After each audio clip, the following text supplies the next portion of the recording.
Hello दोस्तों, आपका स्वागत है हमारे निफ्टी ट्रेडिंग चैनल में। तो आज हम बात करने वाले हैं सिंगल कैंडलस्टिक पैटर्न्स के बारे में। हमने पिछली वीडियो में चार्ट पैटर्न्स को देख के ट्रेड कैसे लेनी है इसके बारे में डिटेल में स्टडी किया है। आज हम कैंडल्स को देख के ट्रेड कैसे लेना है इसके बारे में स्टडी करने वाले हैं। तो चलिए देर न करते हुए शुरू करते हैं आज के मार्केट स्टडी को।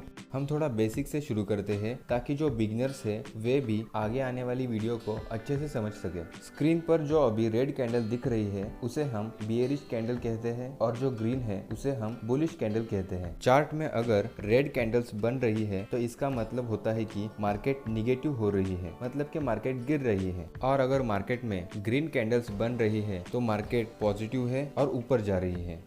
ये जो दो लाइंस होती है ये कैंडल का हाई और लो दर्शाती है। ऊपर के साइड में जो लाइन होती है वो कैंडल का हाई होता है और नीचे के साइड में जो लाइन होती है वो कैंडल का लो होता है। रेड कैंडल में यहाँ पे ओपन लिखा है और यहाँ पे क्लोज, मतलब ये कैंडल यहाँ पे ओपन हुई, उसने इतना हाई बनाया, उसके बाद वो फिर से नीचे आई, उसने इतना लो बनाया और यहाँ पे क्लोज हो गई। अगर हम इसकी डायरेक्शन को ड्रॉ करें तो ये कैंडल ऊपर से नीचे आई है, मतलब कि ये निगेटिव साइन दर्शाती है, इसलिए इसका कलर रेड है और इसे हम बियरिश कैंडल कहेंगे। ये वाली कैंडल यहाँ पे ओपन हुई, उसने इतना लो बनाया और फिर उसने इतना हाई बना के यहाँ पे क्लोजिंग दे दी। अगर हम इसकी डायरेक्शन ड्रॉ करें तो ये नीचे से ऊपर जा रही है। ये कैंडल एक पॉजिटिव साइन दे रही है जो कि नीचे से ऊपर जा रही है, इसलिए हम इसे बुलिश कैंडल कहेंगे।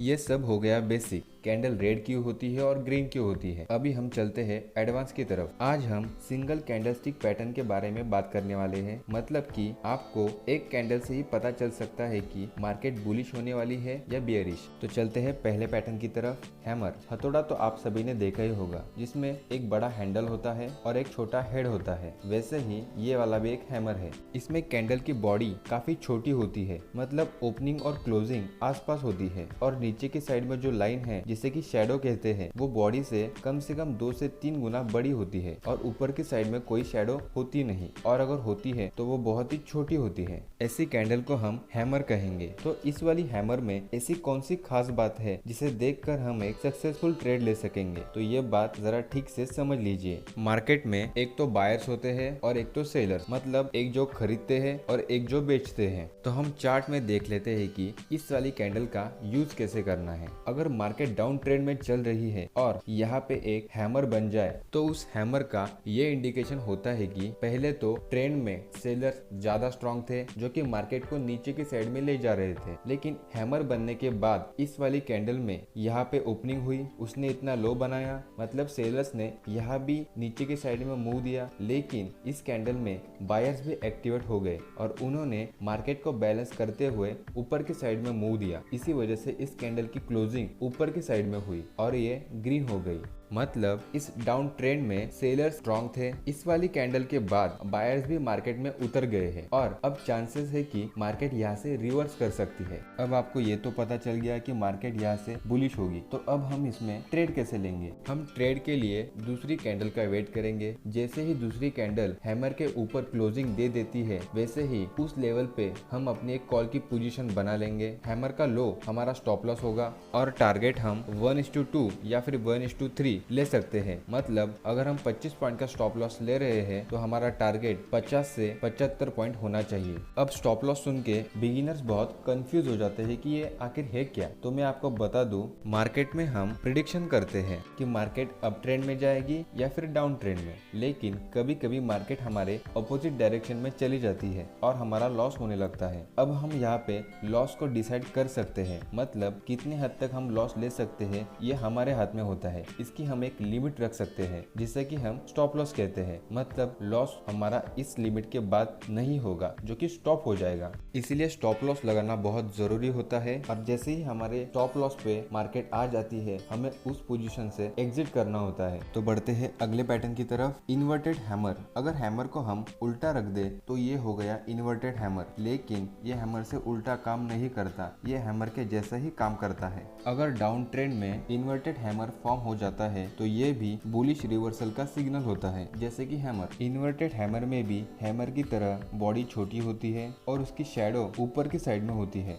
ये वाली कैंडल यहाँ पे ओपन हुई, फिर मार्केट में तेजी से बायर आए, उन्होंने मार्केट को ऊपर की तरफ ले जाना चाहा, लेकिन डाउन ट्रेंड के चलते मार्केट फिर से थोड़ा नीचे आई। मार्केट में बायर्स ज्यादा स्ट्रॉन्ग थे, इसीलिए मार्केट अपने ओपनिंग से थोड़ा ऊपर क्लोज हुई। इसका ये इंडिकेशन होता है कि अब तक मार्केट डाउन ट्रेंड में चल रही थी, सेलर्स ज्यादा स्ट्रॉन्ग थे, लेकिन इस कैंडल में बायर्स की एंट्री हुई है और उन्होंने मार्केट को संभाल लिया है। तो इसके बाद मार्केट यहाँ से रिवर्स हो सकती है। ट्रेड के लिए जब भी डाउन ट्रेंड के बॉटम में इन्वर्टेड हैमर बनता है तब उसका लो हमारा स्टॉप लॉस होगा, और अगली कैंडल जैसे ही इन्वर्टेड हैमर के क्लोजिंग के ऊपर क्लोजिंग दे देती है, हम कॉल की ट्रेड में बैठ जाएंगे। हमारा टारगेट 1:2 या फिर 1:3 रहेगा। बढ़ते हैं अगले पैटर्न की तरफ, हैंगिंग मैन। ये वाली कैंडल हैमर की तरह लगती है, लेकिन इसका कलर और काम दोनों अलग है। हैंगिंग मैन में भी हैमर की तरह बॉडी छोटी होती है और नीचे की साइड में शैडो बॉडी से 2 से 3 गुना बड़ी होती है। बस हैंगिंग मैन में ओपनिंग यहाँ होती है और क्लोजिंग यहाँ, इसी की वजह से ये रेड होती है। अब हैंगिंग मैन के फॉर्म होने का लॉजिक समझ लेते हैं।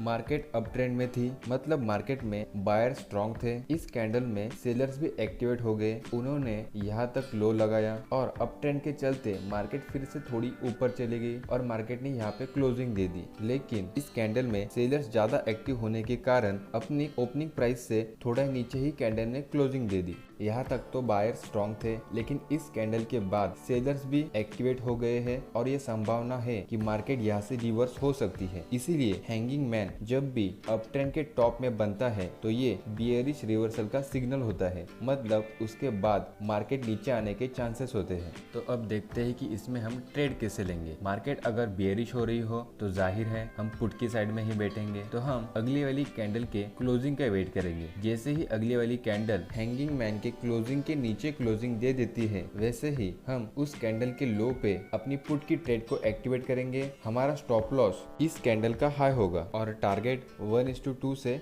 1:3।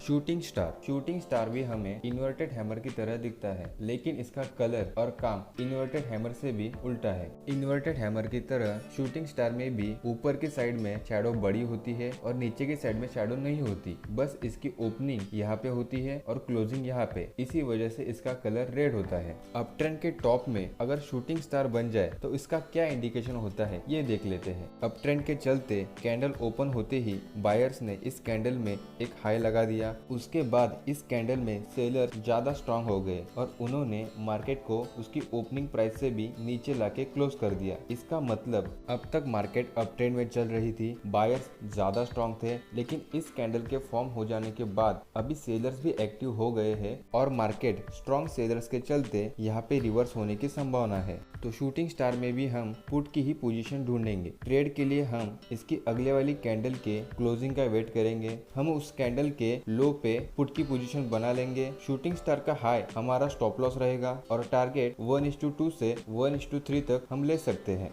तो अब तक की वीडियो को हम शॉर्ट पॉइंट्स में डिस्कस कर लेते हैं। डाउन ट्रेंड में हैमर या फिर इन्वर्टेड हैमर बन जाए तो मार्केट वहां से बुलिश होने की संभावना होती है, इसीलिए हम सिर्फ कॉल में ही ट्रेड करेंगे। और अब ट्रेंड में हैंगिंग मैन या फिर शूटिंग स्टार फॉर्म हो जाए तो ये मार्केट बेयरिश होने का इंडिकेशन होता है, तो हम बस पुट में ही ट्रेड करेंगे। आपको ये दोनों पॉइंट्स अपनी ट्रेडिंग नोटबुक में नोट कर लेने हैं, ताकि जब भी ये पैटर्न चार्ट में आपके सामने आ जाए तो आप एक सक्सेसफुल ट्रेड लेके अपना प्रॉफिट कर सके। तो आज की वीडियो में बस इतना ही। बाकी के सिंगल कैंडलस्टिक पैटर्न्स को हम अगली वीडियो में कवर कर लेंगे, तो वीडियो में हमारे साथ जुड़े रहिएगा। और जुड़े रहने के लिए चैनल को अभी सब्सक्राइब कर दीजिए और साथ में बेल आइकन को भी जरूर दबा दीजिए। वीडियो अच्छी लगी तो लाइक जरूर कर देना और कमेंट करके आपको वीडियो कैसी लगी ये जरूर बताना। तो मिलते हैं अगली वीडियो में।